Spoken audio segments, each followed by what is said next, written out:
الاعتراف ده اهم حاجه ان انتوا تبقوا عاملين كده، لان ده هو اللي بيحسس. لا ده لازم، ده لازم على فكره، والشباب الصغير وتساعدوا بعض، لانكم كده لازم تبقوا قوه، لكن غير كده.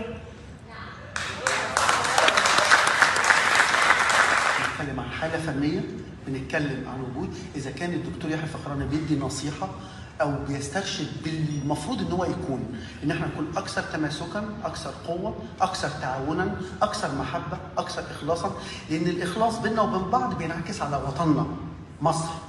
لان اي حاجه بتحصل في الخارج هنا كل ما يكون في تماسك احنا بنقدم النموذج الايجابي في كل مكان. بالظبط كده، بس بالعربي.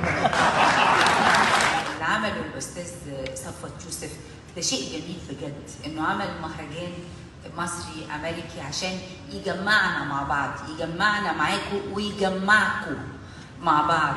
يعني بكمل كلام دكتور يحيى، ان تجميعتنا مع بعض، اتحادنا ده ممكن يخلينا قوه، ويبقى الناس قلبها على بعض وبتساعد بعض. اللي مفتقد عيلته لانها موجوده في مصر او في اي بلد عربي اخرى، يحس ان الناس اللي هنا من المصريين ومن العرب هم عيلته.